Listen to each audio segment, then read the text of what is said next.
ডিফুৰ পৰিৱৰ্তে নগাঁও অথবা গুৱাহাটীত হওক টকমকা কাণ্ডৰ বিচাৰ প্ৰক্ৰিয়া।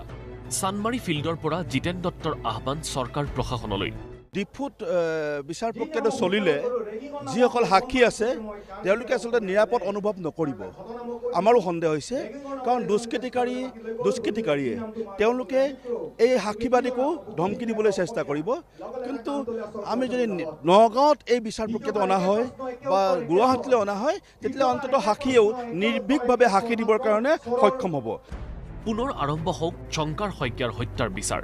কোনো পধ্যেই সাৰি যাব নালাগে হত্যাকাৰী।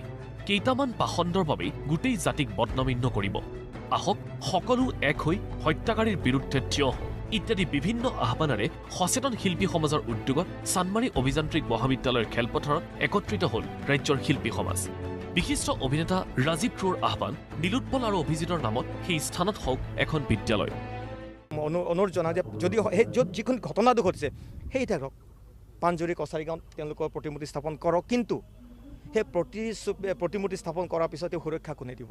তাৰ পাছত যদি কোনোবা তৃতীয় পক্ষ যদি সেই মূৰ্তিটোকে অপমান কৰে, যদি ৰাতিৰ ভিতৰত কোনোবা ভাঙি যায়, আৰু আমাৰ লক্ষ্মীনাথ বেজবৰুৱা মহাত্মা গান্ধীকে তেওঁলোকে ৰেহাই দিয়া নাই বহুতে।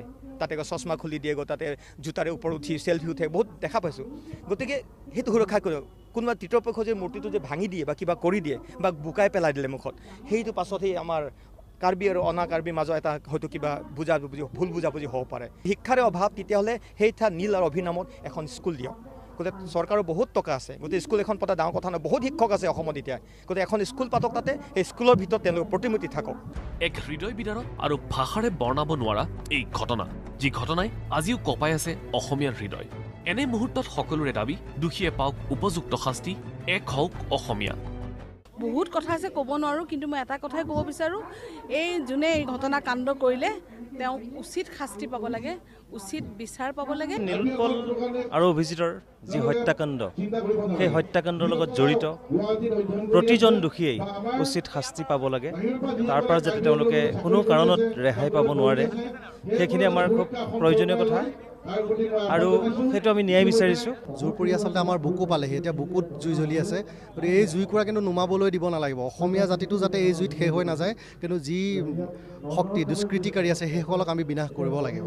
উল্লেখযোগ্য যে সচেতন শিল্পী সমাজৰ উদ্যোগত আয়োজিত এই শান্তি সভাতে আৰম্ভ কৰা হয় দোষীক শাস্তিৰ দাবীত গণস্বাক্ষৰ অভিযানো। এই শান্তি সভাত ৰাজ্যৰ শিল্পী সমাজৰ লগতে উপস্থিত থাকে নীলোৎপল দাসৰ পৰিয়ালবৰ্গও।